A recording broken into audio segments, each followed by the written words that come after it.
Well, Barnaby Joyce has been sworn in this morning as Nationals leader. He replaced Michael McCormack after 3 years on the backbench.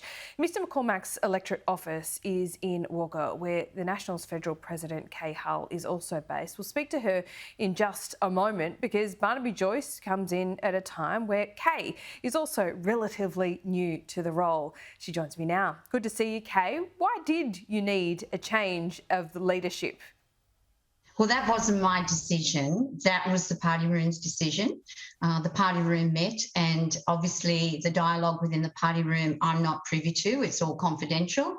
And the party room made the decision to make a change in leadership, and I have to respect that decision. What will Barnaby bring that Michael McCormack didn't?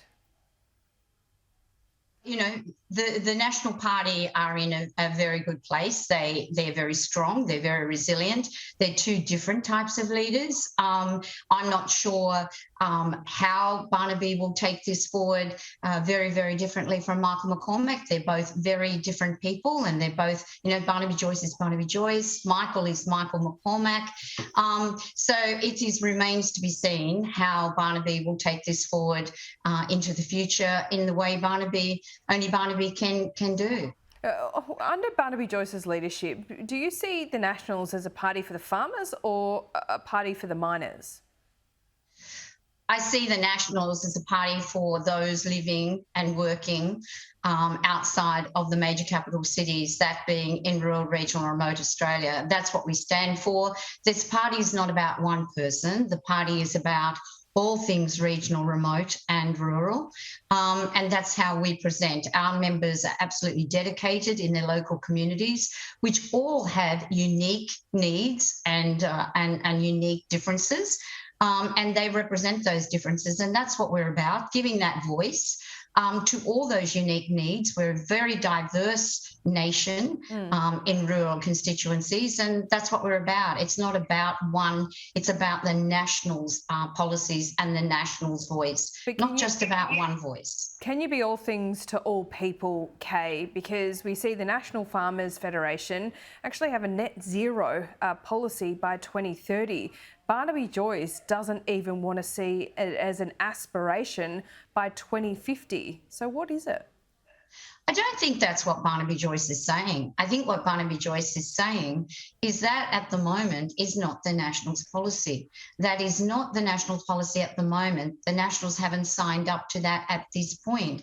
Don't think he's saying what his thoughts are. There's a lot of consultation that needs to take place right across rural, regional and remote Australia to ensure that anything that the Nationals sign up for in coalition, that the advantages outweigh the disadvantages. And I'm sure that the Nationals will be looking at all of the aspects of anything that is put in front of them for the future to ensure that, that there's more advantages to rural regional Australia than there are disadvantages. So I don't think that's, I think people are, putting this into a singular perception, and I don't know that that's what's being said.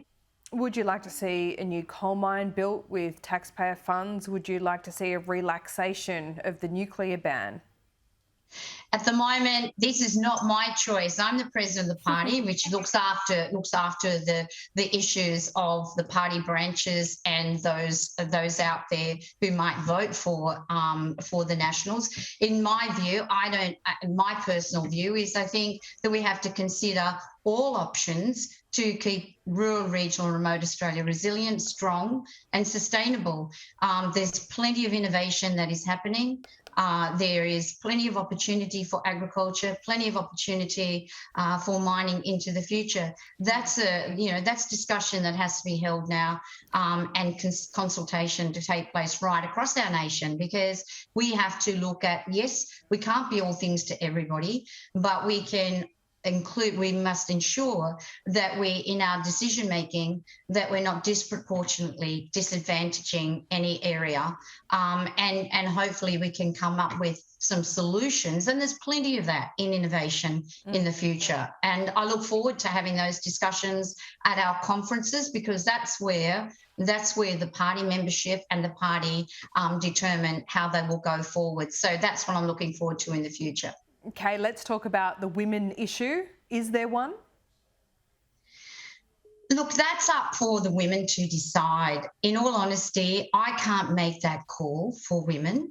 I am one woman. I cannot make that call. There will be there'll be those in Barnaby's electorate, male and female, young and senior, who have to make the choice as to who they support at the next election. And there will be those in every single Nationals electorate that will make the choice for their local member. They'll be looking at how their local member has responded to their needs, how they're in touch with their electorate. And if they have trust and faith in their local member doing a good job, then they will be looking to vote for the local member. I can't speak on behalf of all women. That's not a fair process. I think that is up to the women to determine how they want to go into the future. But are you comfortable as a woman in the Nationals, now the boss? Absolutely, I'm comfortable in the Nationals. I wouldn't have taken on the role as the federal president of the National Party Australia if I wasn't comfortable. I'm absolutely comfortable. The party room has made a clear and decisive choice on what they were given in that party room yesterday, and I have to respect that and support that. So I'm very comfortable. We will move forward.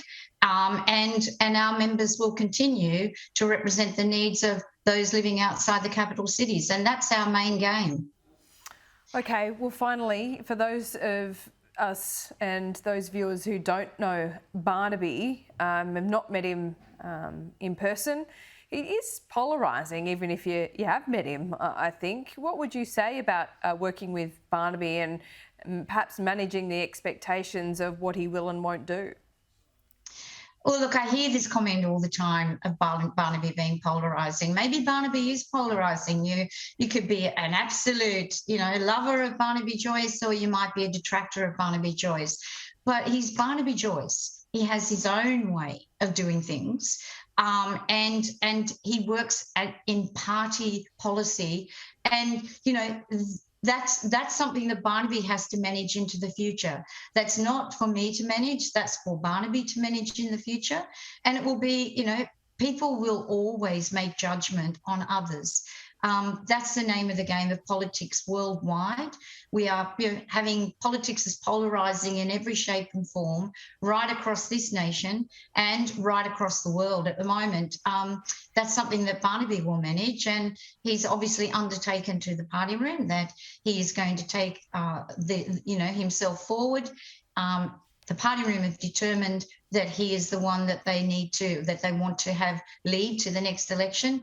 And we will get on with the job of representing rural and regional remote people, and our members will get on with their job, and that is, representing their local communities that voted them in to take their voice to Canberra.